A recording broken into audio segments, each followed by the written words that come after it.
Okay, so picture the scenario. It's, what, 9 p.m. on a Tuesday. You're on the couch, laptop's open, and you have, I mean, conservatively, 15 tabs open. You finally booked the flights for that dream family vacation to Hawaii, specifically to Oahu. The dream is alive. Oh, it is so alive. In your head, it's just this montage of, perfect golden sunsets. Your kids are quietly building these amazing sandcastles. Architectural marvels, I'm sure. Exactly, and you're just holding a drink with a little umbrella in it, zero stress, vibes. And then reality sets in. You click on the rental car tab, then the parking fee tab. Then you look at some top things to do list with like 4,000 reviews and totally conflicting advice. Exactly. You start doing the math on travel times and nap times and the fact that your teenager hates everything your toddler loves. Suddenly paradise feels a lot like a logistics puzzle that you are just not qualified to solve. And that's the universal travel paradox, isn't it? It's especially true for Oahu. Because it's the most famous island, it has the most options. And the more options you have, the harder it is to actually relax. You get paralysis by analysis. Which is why today's deep dive is going to be a lifesaver for anyone planning a trip or even just daydreaming about one. We're digging into a very specific set of sources from Halia Private Tours. That's pronounced Halia, by the way. Mm-hmm. We're analyzing their guide to the top 10 family activities on Oahu, but we're not just reading a list. We're also pulling from their brand guidelines and some visual evidence to really understand the philosophy behind it all. What's interesting about this source material isn't just the locations, it's the curation. I mean, the mission here is to pull out the specific things that actually work for families. We're looking for that, that elusive sweet spot between adventure and accessibility. Right. We want the kids to have fun, but we also want the parents to not feel like they need a vacation from their vacation. Exactly. We are trying to find the insider logic. Yeah. How do you see the island without, losing your mind in the crowds? So let's unpack this. The sources categorize things pretty nicely, so let's start with the big one. Nature and views. Because if you're flying all the way to the middle of the Pacific, you want to see the land, you want that Jurassic Park moment. Yeah, naturally. And usually, the first thing that pops up on every single list, the undisputed king of Oahu tourism, is Diamond Head. It's iconic, it's on the postcards, but our source actually lists it as an honorable mention. Right. It didn't even crack the top 10. Why is that? That's a really interesting distinction, isn't it? The source acknowledges that, yes, Diamond Head is the most famous view. It's a steep hike. Short, so it's doable for, say, kids over 6. But the key insight here is about the friction involved. The crowds. Well, the management of the crowds. Yeah. See, in the past, Diamond Head was kind of a free-for-all. Now there's a very strict reservation system. And the expert insight here is that the reservation system has been a game changer for crowd density. It's not a mosh pit anymore. But it completely kills spontaneity. You can't just wake up, look at the weather, and decide to go. You have to plan it. So they frame it as more of a viable down-day activity. It's managed now. I like that framing. It's like processed nature. But if we want a view that feels a little more wild, a little more visceral, the list points us to number 3, the Nuanupali Lookout. Now this is a spot that delivers on the wow factor with minimal effort. I mean, if you want the short version, it's maximum view, minimum sweat. The source really emphasizes that it's only 10 minutes above downtown Honolulu, but it feels like you've been transported to a different planet. And geologically speaking, you are standing in a very significant spot. I think people miss this context. When a volcano erupts and empties its magma chamber, the top can collapse inward, creating this giant bowl. That bowl is called a caldera. Right. The lookout is perched right on the edge. That is wild. So you're standing in the wreckage of a 3-million-year-old explosion. Exactly. And because it's on the windward side, those sheer cliffs are just covered in this lush, prehistoric-looking greenery. But beyond the geology, there's the human weight of the place. This is the site of the Battle of Nuuanu. This is where King Kamehameha I completed his conquest of Oahu. It's a place of immense historical violence and victory, all combined with a view that just sweeps across the entire coast. And for a family trip, the logistics sound like a dream. You park the car, you walk to the edge, you get your mind blown by the view and the wind. And it's always windy there. And you're done. No 3-hour trek required. Precisely. It's high-yield sightseeing. Speaking of treks, though, let's talk about number 9, Manoa Valley. This feels like the aesthetic opposite of the beach. It is. It's a full-on tropical rainforest. If you want to show your family that Oahu isn't just sand and surf, this is the spot. It's dark green, it's canopy covered, and it just smells like rain. And for the movie buffs or, the parents who were glued to the TV in the 2000s. This is where they filmed scenes for Aquaman 2 and Lost. It definitely has that cinematic jungle aesthetic. But here's where the insider advice from the source is crucial. It's a 1.5-mile round trip, which is about 2 hours if you're moving at kid pace. But the source is very specific about one detail. Bring rain gear. Okay, how serious are we talking? Is it just a light sprinkle? It's a rainforest valley. Clouds get trapped there. It is muddy. And I don't mean damp. I mean, don't wear your brand new white sneakers because they will never be white again. Muddy. Got it. Embrace the muck. Right. Managing expectations is key. You aren't going for a dry, dusty hike. You're going for a muddy adventure leading to a waterfall. But here's the pro tip the source drops. If you get there and it's just too muddy or too crowded, don't just turn around. Go to the Lion Arboretum nearby. That's the botanical garden, right? Yes, and it's often overlooked because everyone is so tunnel-visioned on the waterfall. But the Arboretum is this curated collection of tropical plants. It's paved in many areas, and it's so much quieter. It's a great add-on or alternative that can save the trip. Okay, let's pivot to the water. Because you can't go to Oahu and not get wet. The list has a few different speeds here. On the spectacle side, we have the Halona blowhole at number 8. This is more of a viewing activity, but it's high-impact geology again. You've got this lava tube that basically acts like a cannon. When the waves hit it just right, water shoots up to 30 feet in the air. And the view overlooks Eternity Cove, which, again, for the movie trivia, from here to eternity in Jurassic World, Fallen Kingdom. But what's fascinating here is the strategic advice on timing. The source says sunrise is breathtaking. Now, dragging a family out of bed at 5 a.m. on vacation might sound like grounds for divorce. It sounds painful, yeah. But if you're coming from the U.S. mainland, your internal clock is going to be messed up anyway. You and the kids will probably be wide awake at 5 a.m. for the first few days. That's the jet lag hack. Exactly. Don't fight it. Use that weird energy.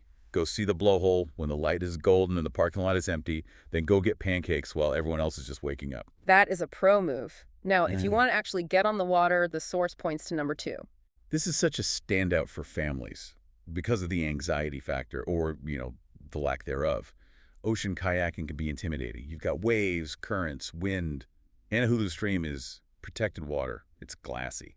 And the wildlife. The source says there's a high likelihood of spotting Hawaiian green sea turtles. That's the magic moment. When you're swimming, you're in their element, you're dodging waves. But on a paddleboard, on a calm stream, you have this high vantage point. You look down to see them gliding right underneath you. It's so peaceful. But again, you have to check the vibe. The source notes that mornings and late afternoons are calm. Midday, it gets lively and party-like. Right, so if you want serene nature, go early. If you want to splash around and hear some music, go at noon. Just know what you're signing up for. Now, there's a new contender on the list that the source seems really excited about. Number 10, Kahana Adventures. This feels like a shift in tone. It is. This is one of those hidden gems. It's a brand new, native Hawaiian-owned small business. And the context here is really important. In the traditional system, land wasn't divided into square blocks. It was divided into slices of pie that ran from the top of the mountain all the way down to the ocean. So from the clouds to the coral reef. Exactly. And the genius of it was that it contained everything a community needed to survive. You had the forest for wood at the top, the flatlands for farming karo in the middle, and the ocean for fishing at the bottom.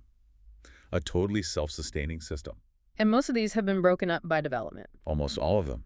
Kahana is unique because the boundaries are still intact.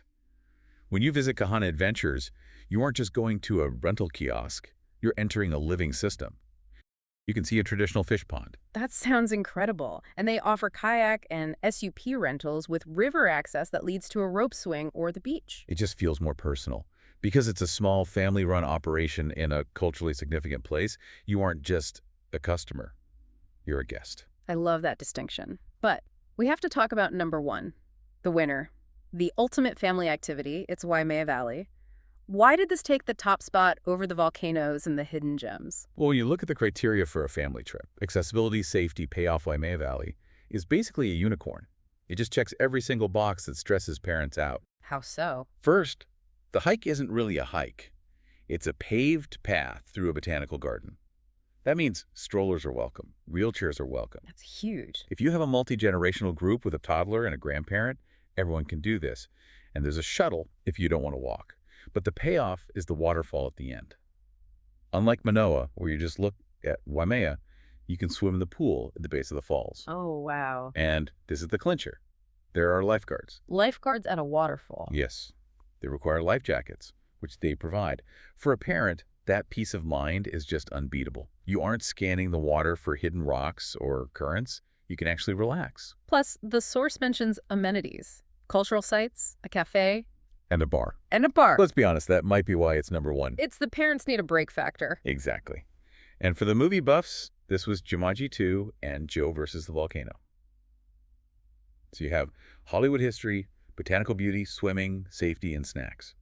It's the path of least resistance to a perfect day. I can absolutely see why it won. Okay, let's switch gears to history. Sometimes history on vacation can feel a bit dry, like forced education. Right. But the source highlights two spots that really keep it engaging. We're looking at Pearl Harbor, but specifically the Aviation Museum and the Battleship Missouri. So number 7 is the Pearl Harbor Aviation Museum. The hook for me here isn't just the planes, it's the building itself. It's a chilling detail. You're walking through these massive hangars, but if you look closely, the windows and the hangar doors, the original glass is still there, and it's riddled with bullet holes. From the December 7th attack. Yes, they left them. It turns history from a story in a textbook into a tangible reality. You can put your finger near a hole where a machine gun bullet tore through the glass. It just grounds you in the gravity of the site immediately. And for the kids who might not grasp the gravity of that right away, there's a bridge to their interest level, too. Right, they have a 360-degree flight simulator. It's the sugar that helps the medicine go down. You engage them with the tech, and then they're open to learning this history. And don't miss Hangar 79. That's where they're actively restoring modern aircraft. It's a working shop, not just a museum. Then just down the shuttle route is number 6, the Battleship Missouri. The Mighty Mo. This is where World War II formally ended. The surrender deck is right there. But what surprises families is how explorable the ship is. You can go below decks, see where the sailors slept, see the mess hall. It's like a city at sea. And the kamikaze deck. That's a powerful moment. In 1945, a Japanese Zero pilot crashed his plane into the side of the Missouri kamikaze attack. The ship survived, obviously, but you can still see the dent in the steel hull where the plane hit. It's amazing that the scar is still there. It makes the danger real. It's a living history experience. It's not just looking at plaques. It's walking the same decks the sailors walked. Okay, we've hiked, we've swum, we've learned history. Now we need to fuel up. Theme number 4 is food and drink. And the source has a very specific opinion on coffee. They use the word crucial, which for any parent is accurate. Number 4, Green World Coffee Farm. This is a really strategic stop. It's right next to the Dole plantation. Now, everyone goes to Dole, but it can be a zoo. Green World is where you go to recharge. The detail I love is the blueberry strudel coffee. That sounds dangerous. It's a house favorite. But the reason it's on the family list isn't really the caffeine. It's the chickens. The chickens. The source explicitly mentions an open play space with resident chickens just roaming around. It sounds silly, but those little distractions, a place to run, some animals to chase, are what allow the parents to actually sit down and finish a cup of coffee while it's still hot. That is a survival tactic. I love it. Now, number 5 is a bit of a mystery. The hidden fruit stand. Yeah, this is a great entry. The source deliberately keeps the exact location vague. They don't give you an address. They just say half the fun is finding it. All we know is that it's nestled in the foothills of the mountains, and there's a reference photo of a yellow cup. It gamifies the drive. Instead of the kids just staring at iPads, everyone is looking out the window. It engages you with the landscape. You're hunting for treasure. And the treasure is fresh, exotic fruit juice you just can't get at the hotel buffet. That is very cool. So we have this list of amazing activities, but I want to zoom out a bit to the philosophy of the source itself. They position their private tours not as a velvet rope status symbol, but as a stress reduction tool. Right. It's about buying back your time. No driving, no parking, no fighting over the GPS. Exactly. But there's something else in their materials that I found really compelling. The positive impact tours. Is this the ecotourism angle? It goes a step further. It's regenerative tourism. They offer specific tour options that involve planting native trees, beach cleanups, reef restoration, or removing invasive species. And they incentivize it. The source mentions group savings of $100 to $300 if you choose these options. Which is so smart. It aligns the traveler's budget with the island's well-being. It offsets the carbon footprint, sure, but it does something more psychological. It shifts the trip from pure consumption, I am here to take from this place, to contribution. I'm here to help care for this place.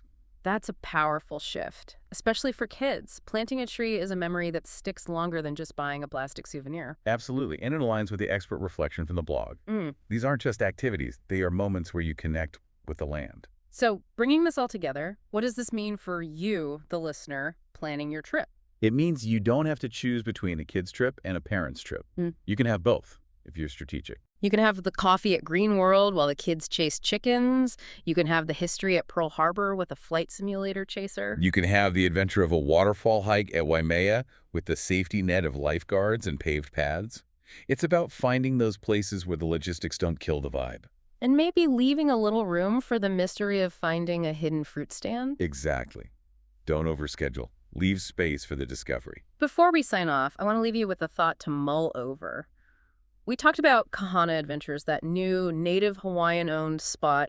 If tourism is moving toward these authentic, indigenous-owned experiences, places that are so deeply connected to the land and history, how does that change our responsibility as visitors? Are we just customers buying a ticket? Or does visiting a place like that require us to engage with the culture in a deeper, more respectful way than just snapping a photo? That's the big question. When you Yeah. enter a place that has been cared for by the same families for generations, you aren't just a tourist anymore. You're a guest in someone's home. And I think if you approach the trip with that mindset, you get a much richer experience. Something to think about as you book those tickets. Thanks for diving in with us today. Safe travels. Catch you next time.